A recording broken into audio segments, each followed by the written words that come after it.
gusto, muy buenas tardes. Un placer. Bueno, es un número que llama la atención. ¿Cómo lo toman ustedes? ¿Cómo, después de haber elaborado el informe, qué sensaciones generan?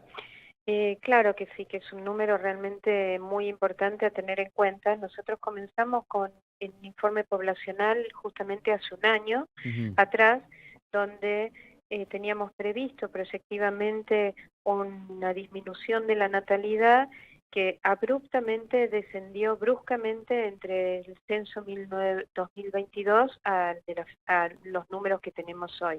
Ujú. Entonces, también a nivel Latinoamérica, el descenso de Argentina ha sido realmente una caída muy abrupta comparativamente con otros países que hoy manejan números similares que pueden ser Chile o Uruguay.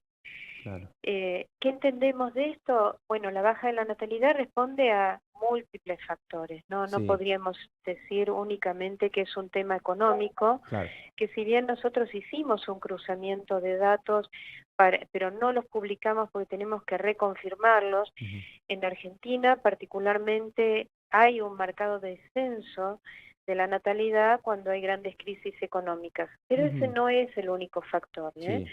Entonces nos importa fundamentalmente poder entender la realidad de modo interdisciplinar para poder hacer un análisis profundo, que fue lo que quisimos transmitir en este informe, ¿no? Ujú. Varias cosas que le quiero repreguntar. Sí. Uno veía ese gráfico que publicaban y Ujú. de hace 20, 30 años se mantenía una estabilidad en los números. Exacto. Subía, bajaba, pero poco. Llama la atención que del 2014-2015 a la fecha bajó abruptamente y usted mencionaba que desde el 2022 a este 2025, más todavía, en Exactamente, los últimos 3 años se exactamente. siente más. La caída de la natalidad fue extremadamente abrupta, la curva de descenso fue extremadamente abrupta, de alrededor de un 40% en 10 años, así Claro. que es verdaderamente alarmante. Paralelamente con esto se da un aumento de la esperanza de vida, que si bien la pandemia afectó un poco la proyección que se tenía respecto a la esperanza de vida, no solo en Argentina, sino a nivel mundial, y no solo por fallecidos por COVID, sino por ciertas comorbilidades con otras patologías de base que las personas Ujú. mayores podían tener, y eso hace que el índice de envejecimiento también sea elevado de una manera muy, muy agravada, y lo que implica, bueno, tener cada vez menos niños en Argentina y podríamos decir que Sí, proyectivamente tendremos cada vez más mayores, ¿no? claro. Sin embargo, la esperanza de vida disminuyó aproximadamente entre 3 y 5 años promedio después de la pandemia. Con lo Ajá, cual, bueno, eso podría llegar a tener un recupero en la medida que pensemos en una longevidad saludable, ¿no? claro, Pero claro. son datos que realmente hacen y muestran una tendencia poblacional de un marcado envejecimiento. Claro. Familias monoparentales también hablan en el informe y que en un Exacto. casi 60% de las viviendas no hay menores de 18 años tampoco. Exactamente.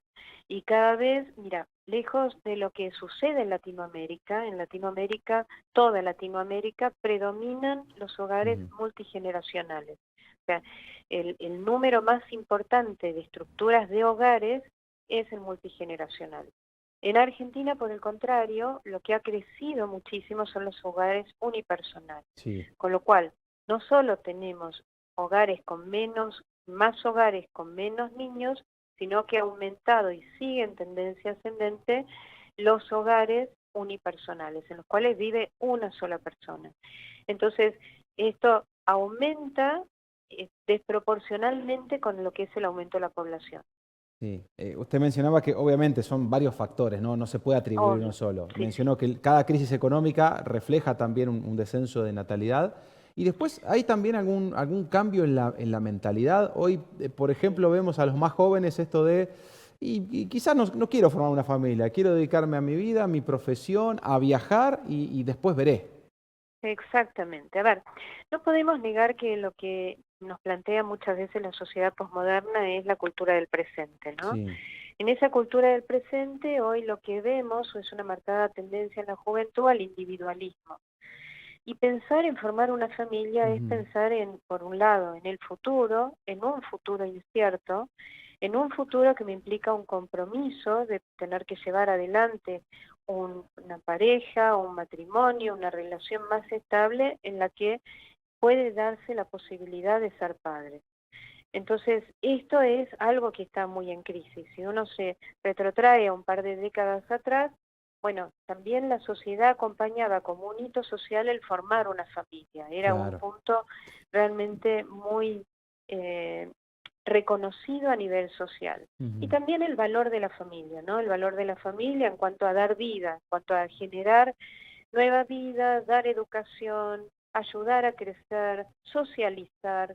No por nada vemos a veces fenómenos sociales que uno antes no conocía, ¿no? En Argentina, como situaciones de violencia, de Ujú. anomia, eh, de dificultades de convivencia. Bueno, quieras o no, esto puede ser el reflejo de cierta valoración respecto de la importancia que es crecer en una familia. Claro, Entonces, son muchos claro. los factores culturales y quiera decirse ciertos valores culturales que hoy predominan en la juventud. Ujú. Si nosotros le preguntamos a nuestros alumnos, obviamente que lo primero que nos dicen es, bueno, pero hay que tener condiciones económicas. Pensamos que Mm. décadas atrás, la realidad es que muchas familias se formaban Sí. alquilando algo chico. Bueno, hace un par de décadas atrás se decía contigo pan y cebolla, Ujú. era no me importa el cómo, pero me importa con vos. Claro, Esto hoy no sucede así, cambió. porque al repreguntarles, bueno, vos hoy te ganás la lotería, y entonces, ¿te gustaría formar una familia? No, primero quiero mi desarrollo profesional. Claro. Entonces, en Argentina sí observamos que la mujer está alcanzando niveles más altos de educación que los varones. Con lo cual, la Ujú. salida laboral de la mujer y el desarrollo profesional de la mujer también inciden Claro, en la posibilidad de ser madre. claro, claro, exactamente. ¿Eh? O Em, en el interés, o tenerlo como una prioridad, o tenerlo hoy como algo que esté dentro del radar, si sí. pudiéramos así, de una mujer. También la mujer está siendo madre cada vez más tarde.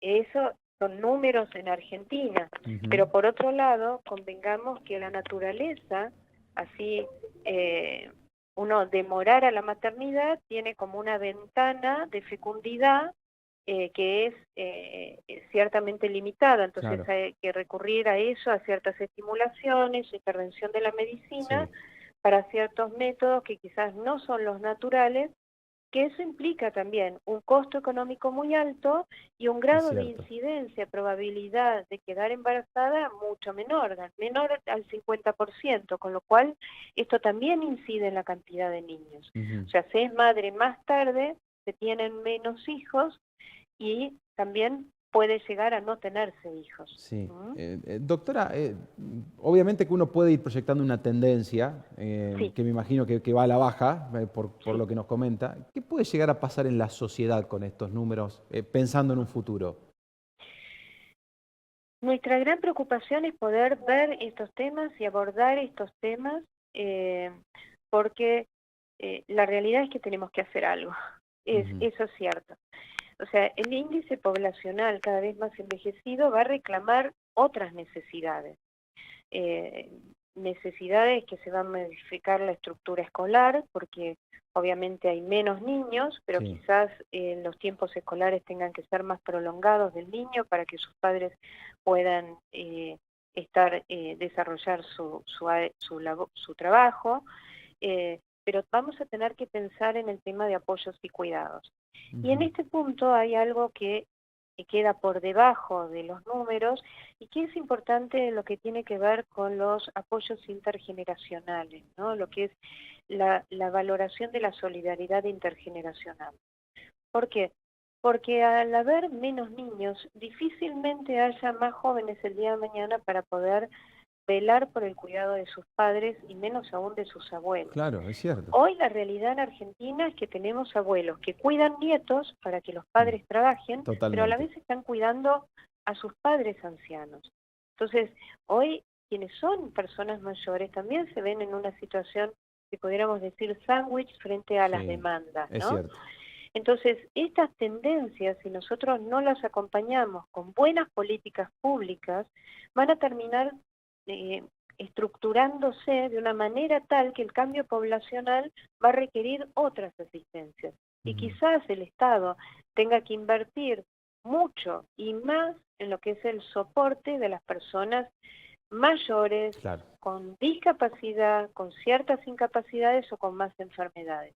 Porque también el desafío que tenemos a futuro es vivir más y mejor calidad de vida en los años que nos quedan. Y eso hoy está, digamos, avalado por la Organización Mundial de la Salud, en la cual estamos atravesando la década del envejecimiento saludable y que reclama un poco si yo pudiera decir, como 4 aspectos muy importantes en las personas mayores para poder llegar autónomamente en mejor estado de salud a la mayoría de edad. Y tienen que ver no solo con el cuidado físico, sino el cuidado cognitivo para demorar también lo que implican las demencias a mayor edad o la discapacidad a nivel cognitivo, en lo que tiene que ver en lo laboral, que implica actividad, pero que también implica inserción social. Entonces, empezar a pensar también en el aporte de los mayores, en lo que hoy a nivel internacional se llama la economía plateada o la economía senior,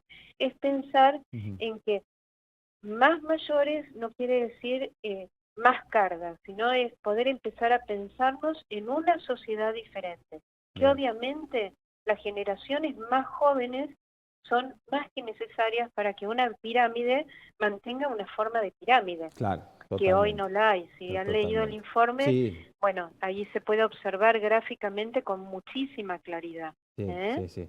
Doctora, ha sido un placer charlar con usted, muy amable. No, por favor. Muchísimas